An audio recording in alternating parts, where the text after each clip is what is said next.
Isang napakalakas at napakabisang paraan kung paano gamitin ang barya upang mag-attract ito ng maraming pera sa iyo. Hindi lang po maliit na halaga ang pwedeng dalhin ito sa iyo, ito po'y mag-attract ng unexpected na pera at malaking halaga po ang dulot nito. Ang mga barya, nag-attract po ito ng yaman na pwedeng magbago ang takbo na yung buhay kaagad at swerte ito sa negosyo, sa bahay at sa ating hanap buhay.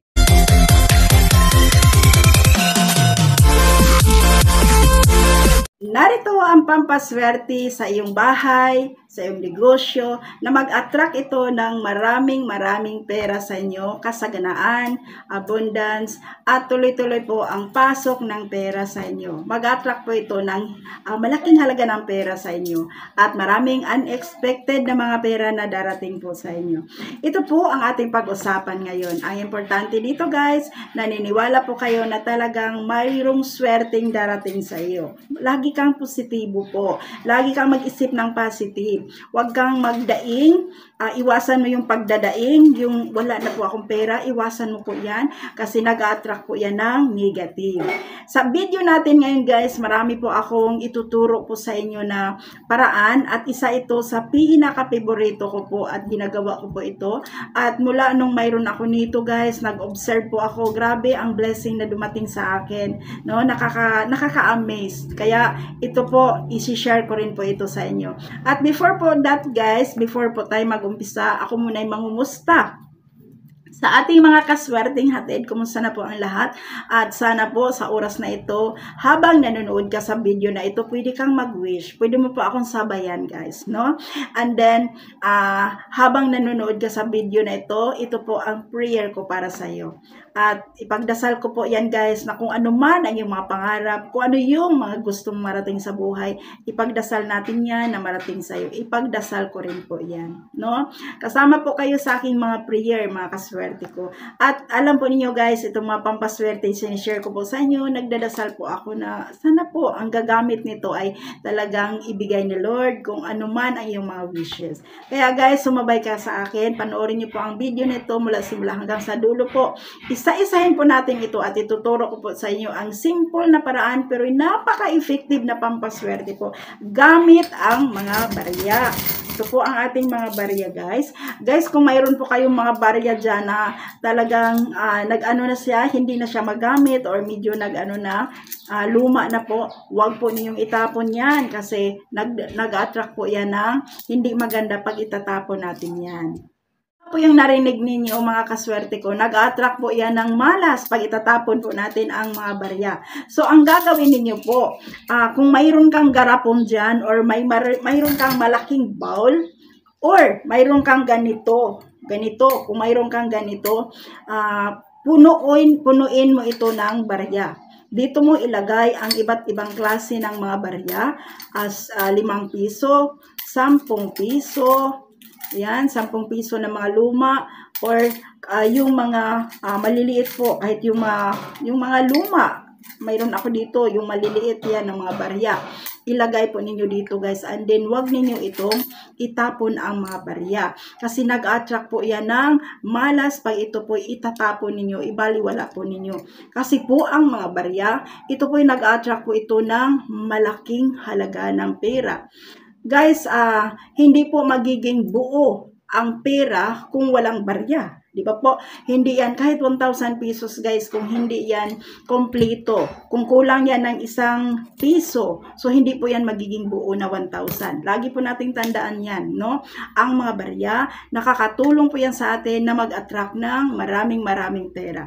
At ito pong ganito guys, kung mayroon kayong mabibili dyan, bumili po kayo nito. Kasi ito pong gold na ito, and then barya sa loob nito, punuin mo ng barya, ito po ay magdala sa inyo ng yaman sa inyo po. So ngayon, ituturo ko po sa inyo kung saan yan ilagay. Okay po? Before ko po ito ituro kung saan ito ipwesto or ilagay, ang gagawin ninyo po, punuin ninyo ito ng barya. Kailangang umaapaw po siya ng barya guys. And then wag ninyong bawasan. Kasi na-observe ko po, nung punong-puno po ito ng mga barya, grabe yung blessing na dumadating sa akin. Nakaka-amaze. Ang daming pera na hindi ko po inaasahan na dumadating. Mayroong nagpapadala, mayroong mga perang dumadating, lumalaki yung mga sahod natin. Ganyan po, no? Kasi nag-attract po siya ng malaking halaga ng pera. Abundance, prosperity. So, punuin niyo ito. And then, wag na wag pong bawasan. No? And then, kumuha po kayo ng isang piraso na ito, cinnamon stick. Kung mayroon kayong cinnamon powder, pwede. Pero ako gusto ko yung cinnamon stick. No? So, ngayon po guys, ang gagawin ninyo dito sa cinnamon stick na ito, sulatan lamang po ninyo ng sign ng mga pera. And then, 3 sign ng pera. For example, piso sign. Ilagay mo siya dito, piso sign.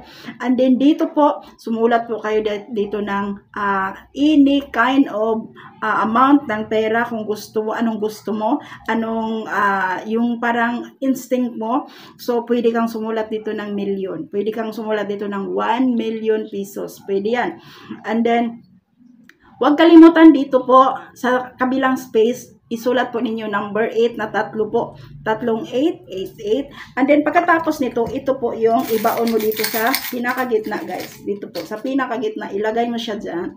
Kailangan ito, punong-puno po ito ng barya. And then, ito po guys, mag-wish ka. Siyempre, mag-wish ka dito. Mag-wish ka.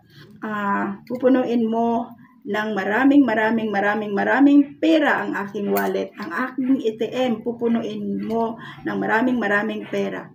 I am a money magnet, money flowing like a water in my house. Pwede yung ganyan guys. So, depende sa inyo kung paano kayo mag-wish. And then, ito po guys, ay lagay mo po yan dyan sa pinaka-center ng iyong bahay. Doon sa di ba sa natin, sa center table, doon sa may sa sala po niya, sa sala po. Ilagay mo yan sa iyong sala, ilagay mo siya dyan. Ito po, magdala po ito ng maraming pera sa inyo. Promise po. At sabihin niyo po sa mga anak ninyo, wag na bawasan kahit isang piso, wag bawasan. Kasi ang katumbas na 1 piso na yan ay million po yan. Trust me guys, no? So ito po, kailangan hayaan mo lang siya dyan na palagi siyang puno. And then, pwede yan everyday magdagdag ka dyan. Dagdagan mo lang siya. Dagdag ka ng piso. Dagdag ka ng 1 piso. Parang, inaano mo siya ba? Pinupuno mo siya. And then, pag umaapaw na po ito guys, ayan, hayaan mo na siya dyan. Huwag mong bawasan. Okay? Sa paraan pong ito po magdala po sa inyo ang tagumpay, success yung business, sa trabaho mo, at guys, pwede ka makapag-abroad, no? Mag-wish ka na makapag-abroad ka, yayaman ka, mag-wish ka guys. Kasi ito po ay pwede kang mag-wish dito. Okay? Ito. Kaya pwede kang makabili nito guys doon sa mga nagtitinda po ng mga pampaswerte, sa mga Chinese po. And then pwede ka rin makabili nito sa Shopee. Ayan. Picturean niyo po ito guys, no? Ayan. So, ayan lamang po guys ang aking ma-share ngayon sa inyo. Masaya po ako magbahagi po sa inyo at dasal ko po na kayo po'y magiging tagumpay, magiging milyonaryo po. Lahat po kayo na nanonood po sa video na ito. Ang dasal ko po ay talagang swerte ang darating sa iyo. Papasok ang swerte sa iyong bahay. Guys, huwag po niyong kalimutan, every morning, magpausok po kayo ng Chinese incense. Sa hindi po nakakilala ng Chinese incense, ito po ang ating Chinese incense guys. Ayan, magsindi po kayo ng Chinese incense every morning guys. Ayan, kahit 3 piraso pwede. Wag pares, pwede 3, 5, 7. Okay? Siyam. No? So, wag po pares. So, yan. So, ayan guys, no? Simple na pampaswerte. Pero alam ko po, mayroong matulungan dito. Guys, kung dumating sa inyo yung swerte, simula nung naglagay kayo nito, bumalik po kayo sa video na ito and then mag-comment po kayo kung ano yung swerte yung dumating sa inyo. Babasahin ko po yan and then i-shout out ko po kayo. Ayan. So, ayan po guys. Maraming salamat po sa inyong lahat at sana po isa kayo sa matulungan dito. At kung isa ka, kung naghanap ka din, kung naghanap ka rin ng online business, gusto mong magkaroon ng negosyo online, i-message mo ako guys, no? Mayroon akong online business na ginagawa din. And then, sa akin, malaking tulong to. Gusto ko rin na ito po nakatulong sa akin nakatulong din sa marami na nashiran ko po. At marami na rin po ang nakabili ng bahay, nakabili ng sasakyan sa negosyong ito. Kaya baka ikaw yung sunod, no? So ayan guys, positive lamang at lagi po nating tandaan itong tatlong bagay na ito. Huwag kalimutan ang Panginoon. Bago ka matulog, magpasalamat ka kung ano yung blessing na binigay sa'yo. Pagising mo sa umaga, bago ka humawak ng mga bagay-bagay na yan, magdasal ka. Unahin mo talaga ang Panginoon, guys. No? And then, positive ka palagi. No? And then, sipag at syaga.